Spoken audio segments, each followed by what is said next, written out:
Hello friends, welcome to mister Excel Tamil. இந்த வீடியோவில் நம்ம என்ன பார்க்க போகிறோம் அப்படின்னா EO மந்த் அப்படின்னு சொல்லிட்டு ஒரு ஃபங்க்ஷன் வந்து பார்க்க போகிறோம். வாங்க வீடியோக்குள்ளே போகலாம்.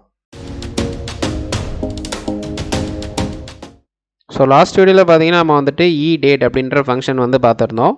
இந்த ஃபங்க்ஷன் வந்து எப்படி ஒர்க் ஆச்சுன்னா, ஒரு பர்டிகுலர் டேட்லேருந்து 6 மந்த்ஸுக்கு அப்புறம் என்ன டேட் வருமோ அதை கால்குலேட் பண்ணுறதுக்காக இந்த ஃபங்க்ஷன் வந்து ஒர்க் ஆச்சு. அதே மாதிரி இதில் வந்து மைனஸும் பண்ணிக்கலாம், லைக் -6 மந்த்ஸும் கொடுத்துக்கலாம், எத்தனை மந்த்ஸ் வேணாலும் நீங்கள் வந்து கொடுத்துக்கலாம். ஸோ இப்போ நம்ம வந்துட்டு EO மந்த் அப்படின்ற இந்த ஃபங்க்ஷன் வந்து எப்படி ஒர்க் ஆகும்னா, சேம் அதே மாதிரி தான் ஒர்க் ஆகும். 6 மந்த்துக்கு அப்புறம் என்ன டேட் வருது அப்படின்ற ஒரு கான்செப்டில் தான் இது ஒர்க் ஆகும். பட் ஆனால் இது வந்து பார்த்திங்கன்னா அந்த பர்டிகுலர் மந்த்துடைய எண்டு டேட்டை வந்து நமக்கு ரிட்டர்ன் பண்ணும்.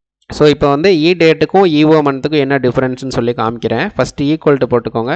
EO மந்த் அப்படின்ற இந்த ஃபங்க்ஷன் வந்து யூஸ் பண்ணிக்கிறேன். ஸ்டார்ட் டேட் வந்து செலக்ட் பண்ணிக்கிறேன். இதில் வந்து பார்த்தீங்கன்னா 6 மந்த்ஸுக்கு அப்புறம் ஸோ மந்த்து செலக்ட் பண்ணிட்டு க்ளோஸ் ப்ராக்கெட் கொடுத்துட்டு என்ட்ரு தட்டுறேன். இப்போ இங்கே பார்த்தீங்கன்னா டேட்டில் வந்துட்டு என்னாச்சு அப்படின்னா, எக்ஸாக்டாக 6 மந்த்ஸுக்கு அப்புறம் என்ன டேட் வருமோ அதை கொடுத்துருச்சு. EO மந்த்தில் வந்து என்ன பண்ணுது அப்படின்னா, இந்த மந்த்துடைய எண்டு டேட்டை வந்து கொடுத்துருச்சு. ஸோ இதே மாதிரி ரிப்பீட் பண்ணுறேன். இப்போ பார்த்தீங்களா, எல்லா மந்த்துடைய எண்டு டேட்டை வந்து கொடுத்துருது. ஸோ இதுதான் EO மந்த்து. ஸோ எக்ஸலுடைய ஃபுல் கோர்ஸ் வந்து பேசிக்லேருந்து அட்வான்ஸ் வரைக்கும் கற்றுக்கிற மாதிரி நம்ம வந்து ஆல்மோஸ்ட் 100+ சாப்டர்ஸ் வந்து நம்ம யூடியூப் சேனலில் அப்லோட் பண்ணியிருக்கோம். உங்கள் ஃப்ரெண்ட்ஸ் அண்ட் ஃபேமிலிக்கு இதை ஷேர் பண்ணுங்கள். இந்த வீடியோ உங்களுக்கு பிடிச்சிருந்துச்சு அப்படின்னா லைக் பண்ணுங்கள். டவுட் இருந்துச்சுன்னா கமெண்ட் பண்ணுங்கள். நம்ம மிஸ்டர் எக்ஸல் தமிழ் சேனலுக்கு மறக்காமல் சப்ஸ்கிரைப் பண்ணிடுங்க.